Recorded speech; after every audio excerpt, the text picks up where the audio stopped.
네, 오늘은 6주차 우리는 제자가 된다. 주님의 제자가 되기 위해서 우리가 포기한 것은 무엇입니까? 라는 질문으로 한 주 동안 묵상을 함께 해볼 텐데요. 오늘 묵상의 주제는 주님의 사랑을 되새기기 라는 주제입니다.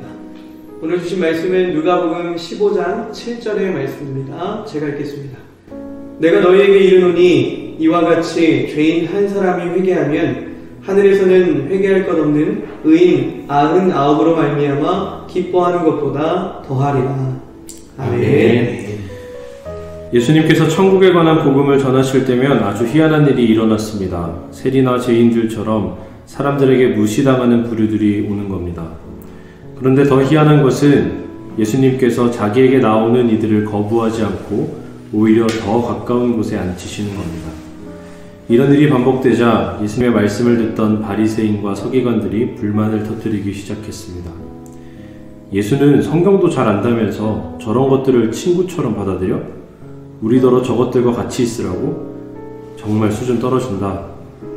이러한 불만을 들으신 예수님께서 바리새인과 서기관들에게 자신이 왜 죄인들의 친구가 되셨는지 알려주십니다. 너무도 유명한 잃은 양의 비유를 통해 말입니다. 어떤 사람이 양 100마리가 있는데 그 중에 하나를 잃으면 99마리를 들여두고 그 잃은 것을 찾아내기까지 찾아다니지 아니하겠느냐. 자신이 돌보던 한 마리의 양이 없어진 것을 알게 되자 목자는 99마리를 동료들에게 부탁하고는 그 한 마리를 찾으러 갑니다. 동서남북으로 여기저기 뛰어갑니다. 가시덤불을 뒤지다가 여기저기 찔리고 다칩니다.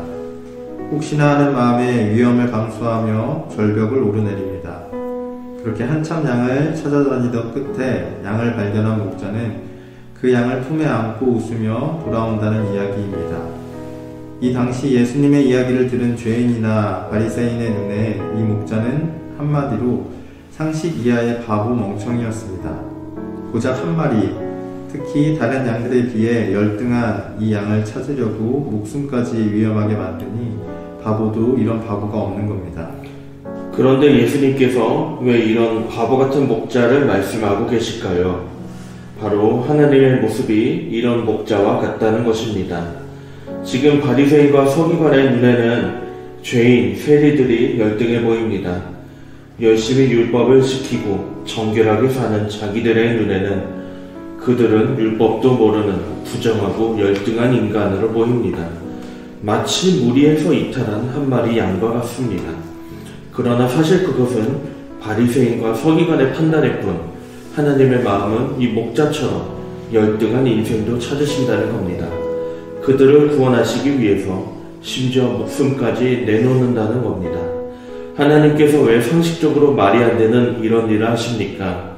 목자의 눈에는 99마리나 한 마리나 다 소중한 양인 것처럼 하나님의 눈에는 바리새인도 서기관도 죄인도 세리도 그 누구라도 다 소중한 하나님의 자녀요 피조물이기 때문입니다. 결국 이 비유가 말하고자 하는 것이 무엇입니까?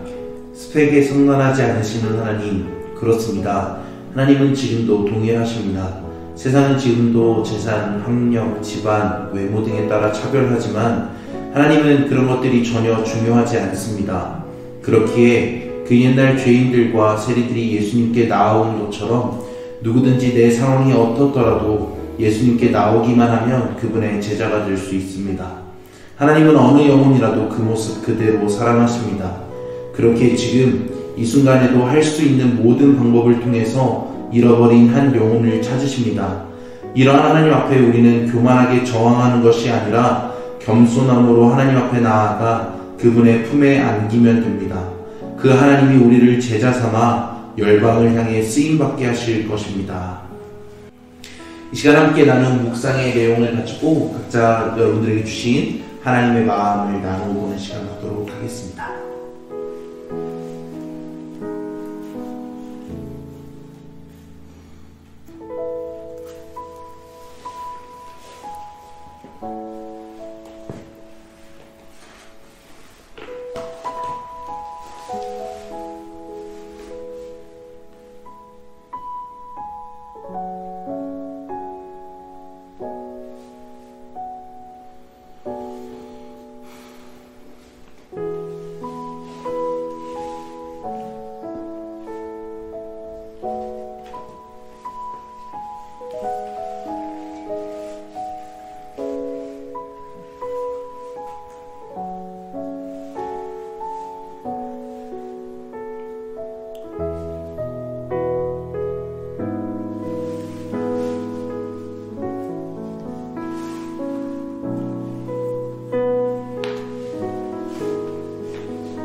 네, 저는 오늘 묵상하면서 자격이라는 단어를 좀 생각해 보게 되었어요.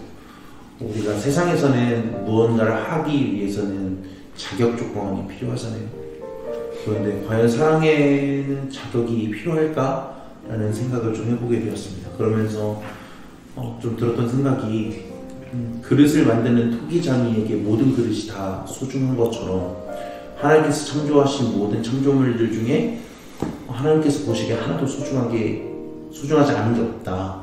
그래서 결국 우리 모두는 다 사랑받을 수 있는 자격이 있다. 이런 마음이 들면서 내 모습 이대로 사랑하시네 이 찬양이 마음속에 계속 묵상이 되더라고요. 그래서 우리를 사랑하시는 그 하나님의 사랑을 다시 한번 마음에 새기면서 이제 우리가 그 사랑받은 자들로서 하나님의 자녀로 또 예수님의 제자로 살아가야겠다라는 묵상을 하게 되는 시간이었습니다. 저도 같은 맥락이고 좀 더 생각을 나눠보면 저는 사실 예수님이 이 말씀을 하셨을 때 이걸 듣는 지도자들이 좀 기분 나빴을 수도 있겠다. 왜냐하면 회개할 것이 없는 의인 99으로 말미암아 기뻐하는 것보다 더 하다 그랬으니까 이거 뭐 역차별이냐? 그러면 약간 그런 느낌도 들잖아요. 근데 이게 역차별이 아니라 잘 생각해보면 아까 자격에 대한 이야기를 하셨는데 회개할 것이 없는 의인이 있나? 우리 중에 아무도 의인이 없잖아요. 스스로가 의인이라고 생각하는 거지 하늘에서 의인이라고 스스로를 인정해주는 사람이 아무도 없는데 이 말을 듣고 기분이 나빴다라면 나는 의인이야 라고 하는 자격을 내가 부여받았다라고 생각하는 거죠. 근데 예수님이 이 말씀을 하실 때 우리 모두가 은혜를 입어야 하는 죄인이라는 거를 가정하시고 이렇게 가정하는 게 아니죠. 그건 사실인 거죠. 그 마음으로 우리를 대하신 거니까 결국에는 내가 너희 모두를 사랑해 라고 하시는 말씀인데 이거를 누구는 사랑을 받을 자격이 있고 나는 그게 필요 없는 사람이고 약간 그런 걸로 받아들이면 오해하고 좀 화가 날 수도 있겠다는 생각을 하면서 그래 내가 의인이 아니고 내가 죄인이라는 걸 깨달으면 이 말처럼 기쁜 말이 어디 있을까. 나를 이렇게 받아주시고 나 때문에 이렇게 기뻐해 주신다는 게 너무 감사할 것 같은 생각이 들더라고요. 그래서 주님의 사랑을 되새기기라는 제목처럼 오늘 말씀을 통해서 내가 그 잃어버린 양이고 나를 구원하신 하나님께 감사하는 하루가 되면 좋겠다라고 말씀 묵상했습니다. 저도 이원혜 목사님이랑 동일한 묵상을 했는데요. 저도 읽으면서 이 본문을 많이 접하긴 했는데 잃어버린 양에 대한 본문을 읽을 때마다 제가 생각했던 건 그래 저 좀 어리숙하고 좀 동떨어져 있는 친구들과 동떨어져 있는 저 한 마리 양도 소중하지 이렇게 생각을 했었어요. 근데 이게 오늘 주제처럼 예수님의 제자가 되기 위한 과정이고 하나님의 사랑을 되새겨보자라는 본문에 왜 이 본문이 들어갔을까 생각해보니까 왜 내가 그 99마리의 양 중에 한 마리일 거라고 착각을 하고 있었지?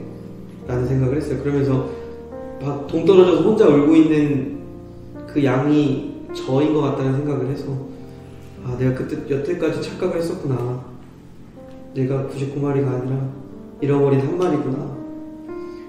시선을 좀 다르게 보게 됐다라는 묵상을 나누고 싶었습니다.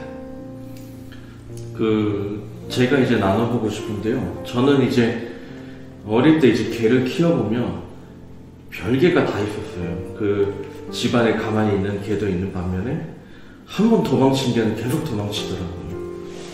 근데 이 양을 보면서 오늘 이제 보면서 문득 든 생각이 이 한 마리 양이 도망치잖아요. 근데 얘가 한 번 도망쳤을까? 지금 생각해보면 목자가 이제 자기 목숨을 다 바쳐갖고 막 진짜 죽음의 위기까지 물었으면서 구했는데 이 양은 머무르고 또 도망치겠구나. 그럼 목자는 또 구하러 갈 건가. 이게 또 반복될 수 있다는 거죠. 근데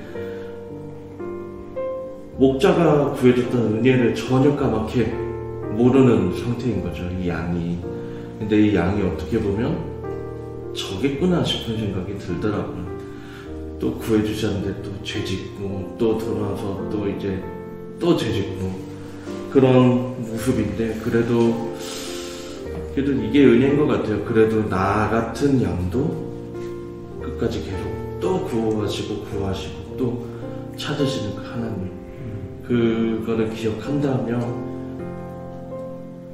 어떻게 살아야 될지는 분명한데 진짜 잘 해야죠. 그렇죠? 예. 네, 제가 이제 마지막으로 나눠보면요, 오늘 눈에 들어왔던 단어들은 뭐 부류, 부정하고 열등한 인간, 바리새인 서기관들이라는 단어들이 들어왔습니다. 이것을 보면서 어떤 학자가 우월감 또한 열등감이라는 이야기를 했던 게 떠올랐었어요. 그래서 주류 컴플렉스가 바리새인과 서기관들에게 있었던 모습이 보인다는 생각을 하게 됐었고요. 이제 저도 이제 한국 사회에서 살아갈 때 기독교인으로 보면 되게 때때로 마음속에 우월감을 느낄 때도 있습니다. 이렇게 좋은 분들과 좋은 곳에서 사역을 할 수 있다는 점에서 주류의식을 느낄 때도 있고, 또 어떤 분들을 보면서 바리새인과 서기관들의 눈빛과 같은 눈으로 내가 바라보고 있을 수도 있겠다 라는 생각을 하게 되면서 주님의 눈으로 그들을 좀 바라보는 게 나한테 너무 없구나 라는 생각을 하게 됐던 것 같습니다. 그리고 내가 누군가로부터 우월하고자 하는 마음이 마음속에 있다면 그 반대로 내 마음속에 더 큰 열등감이 감추고 싶은 모습이 있는 게 아닐까라는 생각을 하면서 이 모든 걸 덮고 동일하게 사랑해 주시는 하나님을 좀 더 묵상하는 시간을 가져봐야겠다는 묵상을 하게 되었습니다. 예, 오늘의 이야기가 많은 분들에게 익숙한 본문일 거예요. 하지만 자세히 보면 이것이 나에게 주는 의미가 또 각각에게 다양할 겁니다. 오늘 주신 묵상도 굉장히 다양했죠. 이런 여러 가지 묵상들 중에서 여러분은 또 어떤 거를 느끼셨는지 모르겠습니다. 각자의 묵상을 가지고 주님의 사랑을 되새기며 오늘 하루 살아가기를 축복합니다. 이 시간 함께 묵상기도 읽으면서 큐티를 마치겠습니다. 시작. 길을 잃고 방황하던 우리가 하나님의 사랑으로 주님의 자녀가 되었습니다. 못나기만 한 나도 하나님의 긍휼 가운데 제자로 부름받았습니다. 다시는 그 사랑을 잊지 않게 하셔서 주님께 쓰임받는 제자로 서게 하옵소서. 아멘.